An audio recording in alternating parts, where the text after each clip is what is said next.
205, we get out 5. Okay, we are convening the work session for August 1st. Please call the roll. Commissioner Shaw, Here. Commissioner Ide, Here. Commissioner O'Donnell. Here. Mayor Holliday will be just running a few minutes late today, and President Mengelberg. Here. All right. Are there any future agenda items the commission would like to bring forward? All right.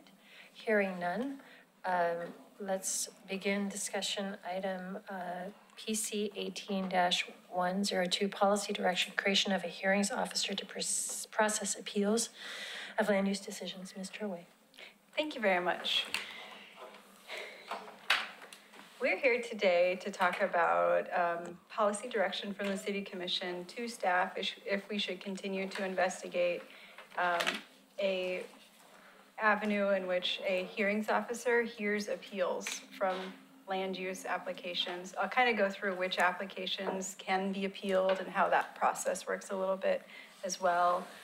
We received an initial request from a commissioner to look at this. We were here at the June work session, and at that work session, the group that was here seemed to narrow down on type 2 appeals, which we'll talk about a little bit more, but I have information on both types if you want to expand the conversation as well.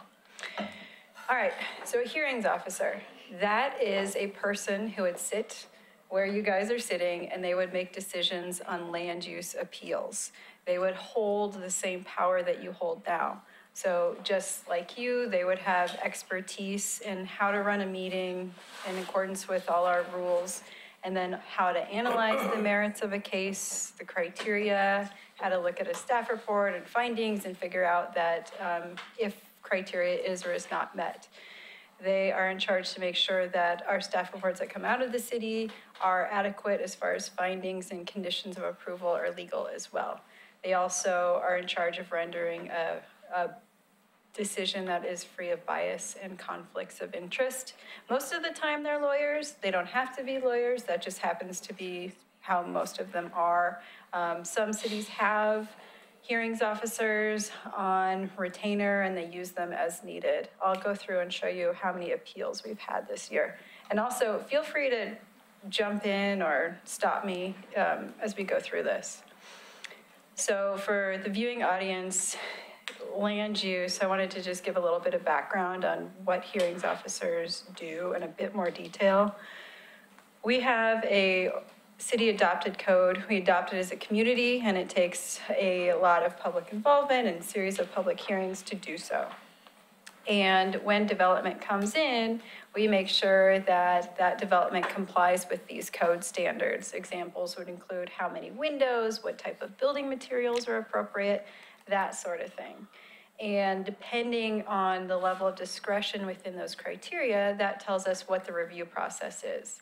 So it's not a bigger project, a harder review process. It is, what is the level of discretion in that criteria? If there's no discretion, it's really easy over the counter. If there's a lot of discretion, then it takes multiple hearing bodies and so forth. What we're mainly focusing on is type 2 appeals based off the last work session, but again, type 3 can also be appealed. So let me just run through all the types real quick. It's a little jargony, my apologies. Type 1 is a staff level review. You could think of if you were to build a deck or a small addition or a shed at your home, you would come into the planning division office and the planning division would say, is it shorter than our maximum height requirement? Does it meet our minimum setbacks? They're yes, no questions and answers. You can get 10 people, do the same review and get the same answer. So it's non-discretionary. We do almost all of these over the counter. There's some that require a little bit lengthy review, but up to a week or two, since they have to get shipped to another department. So they're very quick.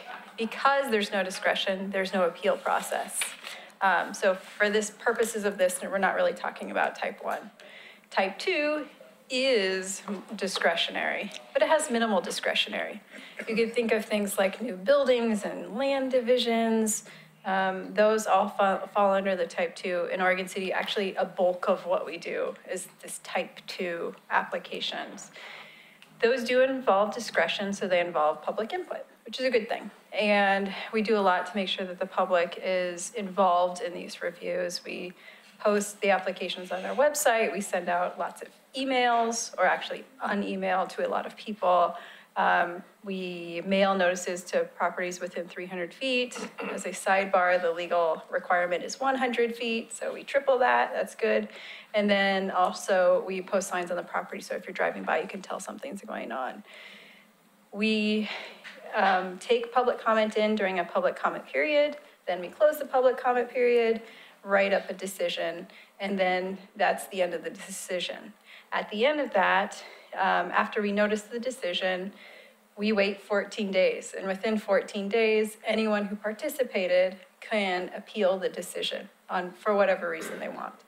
And then once we receive that appeal, we have to notify people that there is an appeal and schedule an appeal hearing and hold an appeal hearing. And now that is with the City Commission.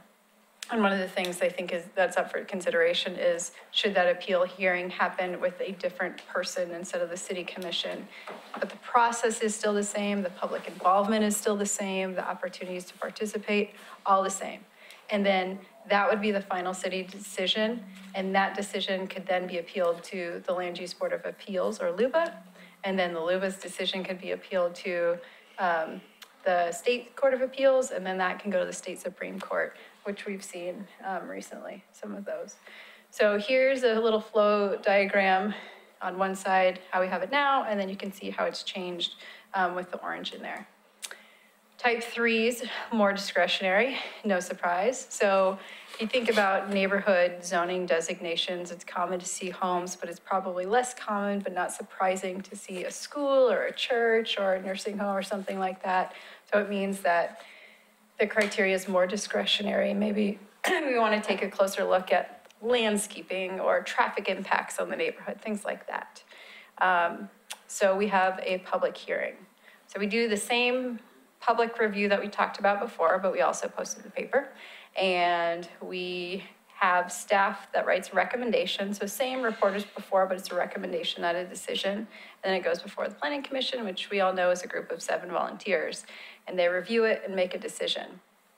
Then, after that decision, we wait the 14 days, and if we get an appeal, we have to process the appeal. The thing that's very tricky with type 3, and sometimes type 2, but mainly type 3 and 4, is that we have to do all of that within 120 days, which sounds like a long time, but we have requirements by how far ahead of time we have to notice people, how far it has to be in the paper, to find a meeting date that hits a City Commission agenda time can be tricky, and so it extends that timeline. And sometimes it can be surprising if you don't anticipate something being appealed and you're kind of growing closer to the 120 and then it gets appealed. So in this case scenario, based off the last work session again, we're not talking about type 3. Sounds like the policy direction from last time was that those could include some policy directions, and type 2 really don't. The discretion is so minimal. There's not that policy discretion. So really we're focusing on the type 2. But here's the process in case you want to chat about it too. Type 4, most discretionary. Think of zone change, comprehensive plan amendment. We do have criteria which we use to make that decision, but it's very discretionary. You could have 2 reasonable boards make different decisions, and they would be very perfectly reasonable decisions in some cases.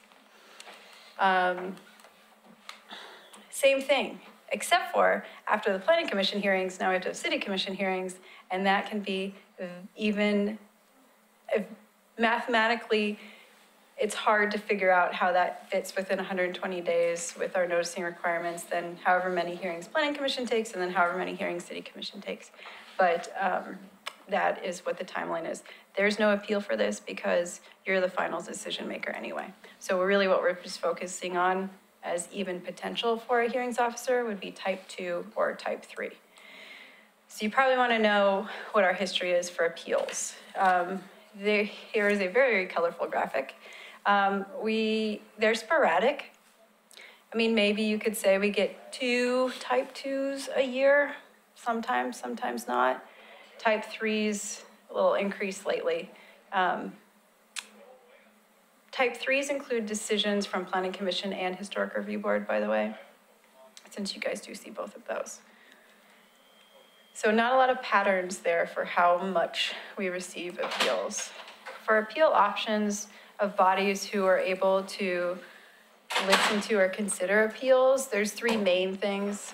City commissions, sometimes planning commissions do it. In bigger cities, you'll see that when they have like architectural review boards that will then go to planning commission. And then also hearings officers. Here's what everybody else does. So the colorful one is what we do.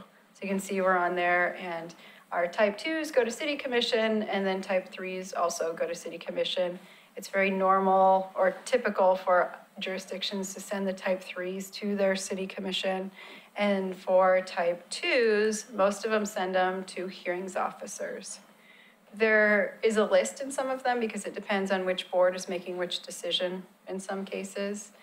And there are also some places that send decisions to a hearings officers first and then to a city commission, or they make a recommendation to a city commission. So if you could imagine a timeline where you make a decision and then you wait the 2 weeks, and then you've got to write a staff report on the appeal and schedule that hearing, and then you go through that process, and then it goes to another board, that can be a very, very stressful. Or I don't know how that time actually can work within 120 days, to be honest. The jurisdictions that do that, or that I'm aware of, are Gresham and Corvallis, and they're both trying to change that right now, or maybe they have between last work session and this work session. I know Corvallis was actively on it, and Gresham was in the works too. Well, changing to what, Laura, on that complete? Changing to just appeal to one body, not two. I think the tricky thing is like, what if you want to see that appeal for some reason, knowing that there's minimal discretion, so I'm not sure what that reason would be.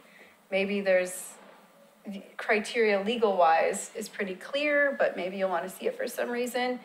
It's going to be tricky for us to figure out how that you could see some but not others, because we want to have criteria for that, and we wouldn't want it to go to both a hearings officer and city commission, because I don't know that the time can work. So that's something for the commission to consider, is that if you delegate to a hearings officer, in order to be clear and transparent, which is what we want with all of our code, you may want to figure out to delegate all of it, or if you're not going to delegate all of it, be very clear of what you're not delegating. You do still have the authority to pull up decisions. So think of Parker Knoll, that's a type 2 decision, it was a subdivision, but we understood that there were significant charter questions, so you pulled that up and you became the final decision maker for that. You wouldn't be able to pull it up after the fact, you'd have to pull it up at the very beginning. You couldn't wait for an appeal to pull it up.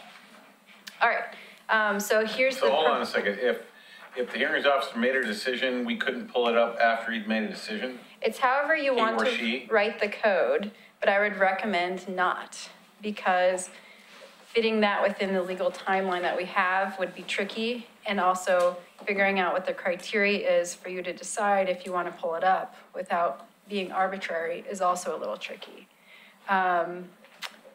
So that's one of the problems, is to hear a case, you'd have to pull it up, because we'd want you to figure out how to be consistent on what you pull up and what you don't. You would be delegating control away from you. So after the hearings officer, if they're the final say, then it goes straight to court. There's no other city say. And then hearings officers are probably not free. Guessing. Okay, so then a couple of positives for hearings officer for type 2 appeals are that they have a lot of technical expertise, and I think I joked about last time about all our staff reports being at least 100 pages, except for like 2% or something. I don't know. Anyway, they're long and they're very technical, and there's a lot of legal expertise. So if you had an appropriate hearings officer, then you could get that covered. So would this hearings officer be someone like Judge McNeese, who would be employed directly by the city commission versus being under the control of the city manager? We could talk about how that's set up, but what I'd recommend is a contract person or someone on retainer that you use as needed. Right, which the judge is. We want to make sure that they have expertise in land use. Sounds like Bill has something to say. No, I was just going to say, the expectation is the hearings officer is going to be free from direction and control of the city manager. They're supposed to be an independent person taking a look at it. The judge is set up in the charter as specifically not subject to manager control. It would be, I don't see a reason why you couldn't set up somebody that would be hired directly by the city commission, but I want to take a look at that. And so unlike Clackamas County, whose hearings officers are employed by the county, full-time employees, the only way I could go for this proposal would be that this person would be completely independent of the city. So like Mick Gillette or somebody, who is, Sure. Completely outside of any kind of control from city staff or the city commission. And there are several attorneys who serve as hearings officers to a variety of different jurisdictions. That's sort of the bulk of their practice. And I can think of, 3 or 4 of them right now. And I would expect that would, I couldn't imagine that we'd be hiring an employee to do this. But After a couple a year. yeah, it How would many a make year sense. do we have? 6 most Can recently. you go back to that? Sorry, There. I apologize. So we're talking about type 2, so we're talking about the blue. So an average, maybe 2, Yeah. although that's not totally accurate, but. 2, 3. Because we see the type 3s. Right. And also, this is of appeals that were submitted to the city. They may have withdrawn at some point, and sometimes we get double appealed, like maybe the applicant and somebody else, or 2 people that participated who are not the applicant. So sometimes we get one case with multiple appellants. But that decision would still be, so a type 2 could still go to LUBA. Yes. So it's not straight to court, it could go straight to LUBA from the hearings officer. LUBA, yeah, it would go straight to LUBA, then Court of Appeals, then Supreme Court. Okay. Positives are you have the technical expertise. These are primarily legal reviews, so there's little or no policy direction in the type 2. It removes any perceived or actual conflict of interest from the commission, so this is that layer of separation. I would assume you may get asked of applications or something like that, and that's fine, you disclose them, but it just adds that little buffer there between those applications and the commission. There is also, sometimes we can get a lot of agenda items on the city commission agenda, so it will free up some of the schedule, although admittedly, there's not a whole lot per year. Also, it allows flexibility with scheduling appeal hearings because we have to wait for the 2 times a month that we can schedule them, as opposed to we can have a hearing within X number of days of receiving an appeal. Also, the removal of politics may encourage people not to submit an appeal if they're doing that, or it may help in some particular way that we cannot quantify or guess. And it may reduce city attorney time because they counsel you when you do an appeal, and they're not going to counsel an outside counsel. The idea is that they're independent of us. So here is again a summary of the type 2 decisions, and really the only thing that we're talking about is who is sitting on that side of the dais to hear appeals, and primarily we're talking about the type 2 limited discretion, but it's up to the commission if you'd also like to talk about type 3, the planning commission and the HRB as well. And with that, I am here to answer any questions, and then also the last thing is, should you want staff to continue down this path to research, there's a lot of things that need to happen before our code changes, and the code changes process itself includes public hearings and lots of opportunities for participation from the public. So are we required by state law to hear type 3 appeals? No. Number of jurisdictions send them to hearings officers. Okay. Well, that's what I was kind of looking at. Yeah, there's not a lot of those, that there's only a couple that are actually going to hearings officers on type 3. And I think, those are cities. I know a lot of counties really use hearings officers for type 3 appeals, and there may be good reasons I can't articulate right now why cities would be more likely to not send them to hearings officers and counties would, but My guess would be to remove the politics from the situation. that would be my first guess as well. Questions, comments? When we first visited this at the prior meeting, and we did again revisit it tonight, one of our concerns was that the commission that's responsible to the citizenry is now going to abdicate that decision-making authority to a hearings officer. We either abdicate it absolutely, or I would be apprehensive about selectively choosing what we bring to the commission. I question what metric we would use to gauge the success of it. Obviously, it's an attraction to the commission because we don't have to hear all these things and they're very consuming.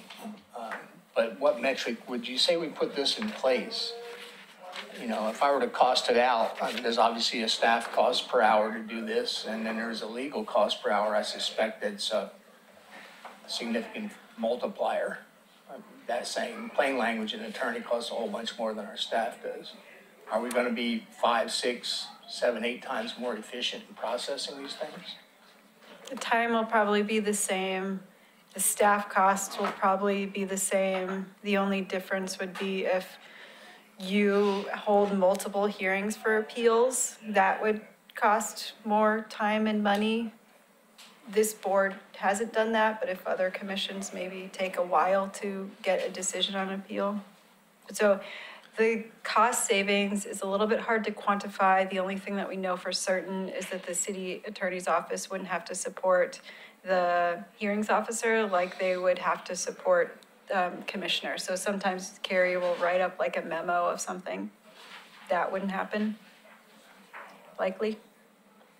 Yeah, in plain language, I was just to put numbers out of the sky on it. Say the staff costs us $75 an hour, the benefit, and the attorney costs us $400. Is he going to process things 3.5, 4 times faster, 5 times faster? That's just an exercise in math. I'm just throwing it out there. My main concern is the abdication of decision-making authority. I see certain benefits to it. Maybe the perception of a hearings officer that is well-versed on the law would be less liable to be challenged in his decisions. It seems to lend itself to objectivity, which is good. You know, again, we won't be able to measure from a cost perspective the efficiency of it. So I'm willing to listen to whatever anyone else wants to say and go with whatever. I'm willing to try it on a trial basis, that's for certain. Commissioner Wright, you have anything? Just a couple of things. Initially, I was leaning toward really exploring the hearing officer, and a lot of it was because just of the technicalities involved, and sometimes things come to us and you can review it, but we're not staff, we don't have the background and education and so forth, and I just wanted it to be as fair as possible, although I think collectively we are. But also the charter provides that all powers of the city shall be vested in the commission. And even though we can delegate that authority to someone else to do that, I think that we need to really consider if that's something that we want to do.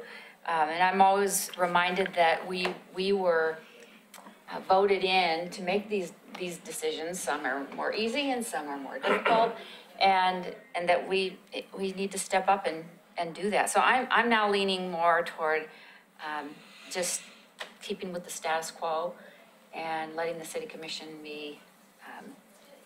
hear all of the appeals, and especially if you can go back to that one other slide, Laura. There's so few that, I mean, yes, we did have a lot this last year, but compared to the others, especially if we just go with the type 2, and since 2010, there were only 6 in 8 years. So that's the path I'm headed down. sticking with the status quo. Commissioner Shaw?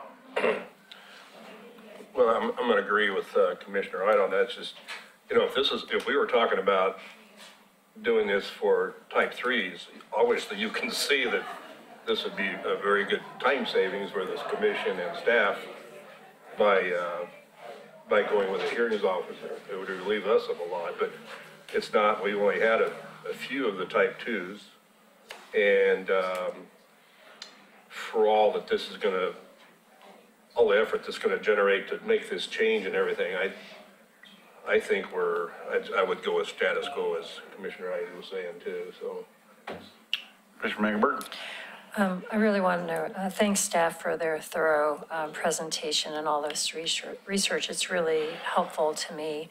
I was initially very in favor of the hearings officer. I liked the impartiality of it. I liked the idea of having an expert evaluating this very technical information that I personally don't feel qualified to evaluate adequately or fairly.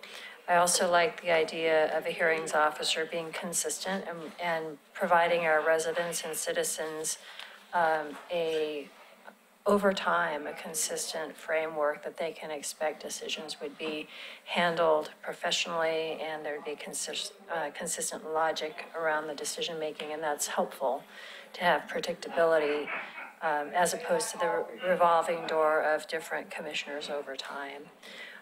But I'm swayed by the other commissioners and the numbers here that show that there are not very many situations where this would come up.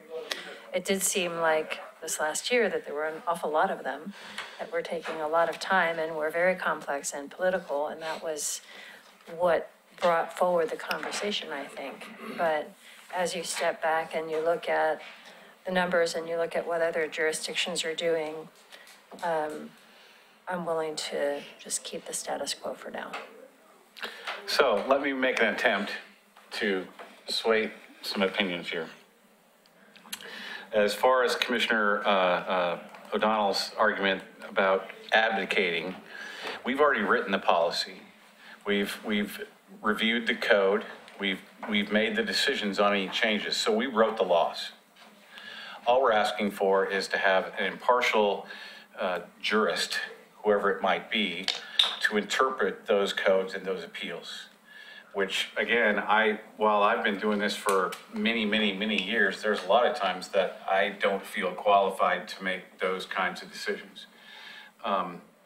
So that's a big deal to me, that we haven't abdicated our authority. We wrote the code, or staff wrote the code, and we, codified it, however you want to put it. The other piece of that is the political side, that instead of it looking like a political decision, that social media aside, whether it's an editorial in the pamphlet newspapers or whatever it might be, 99.9% of the time we make the decisions we make based on the facts that are in front of us. I don't believe that anybody here makes decisions on land use policy based on their personal politics. I just don't believe it. And I think we also have to realize that the demographics in Oregon City have changed, and that we do have a core group of folks out there that are going to appeal everything or almost everything. And we've seen that in the last year or two. And so what a hearings officer does for us is allows that to be non-political, to be totally in the realm of, somebody unbiased, unconnected to the city, making a decision based on the facts. And then that can go forward. And I think that in my opinion, those appeals would be much less likely to be successful going to LUBA or going to the appeals court if the political piece of that is taken out of the equation. So I personally would like to hear staff bring us back something on the type twos. Let us experiment with it for a year. And if it works well, then maybe we move forward and talk about the type threes. But I don't want to throw the baby out with the bathwater. I think this is I think staff brought it to us for a reason. And we at least owe them the chance to show us, you know, whether this could work or not. To be honest, I think it's gonna save us money in the long run, because I think an appeal to a hearings officer is gonna take a lot less staff time as far as, you know, you guys have to come, you're gonna be here for the meetings, for the regular meetings anyway. But, those kinds of things take a lot more time, in the city commission level than they would if it's happening in front of the hearings officer. So those are my arguments. I'd be willing to hear somebody argue back. You've swayed me with your sterling logic, Mayor. I still think Commissioner Ide's arguments were very forceful and good. Even though I approached it as a neutral basis, I thought your arguments were good. So if we're gonna call the question, I guess we'll vote, see who wants to pursue it and who doesn't. Well, it's work session, we don't do anything. So as far as, is there a consensus to proceed, to let staff proceed and bring us back some options on how this might work along with some costs involved? Not from me. I would. not me. Okay. Because there's just so many, there's minimal type 2 appeals we've had, you know, and I just don't want to have to put That's all the legwork into this. If it was reverse, where we had a ton of the type 2s, it would really justify doing all the legwork on that. I agree with that. As do I. Okay, well, we'll see what 2019 looks like. There you go. To be continued, Mayor. Okay, we're gonna adjourn, we're gonna take about 7 minutes and we'll come back.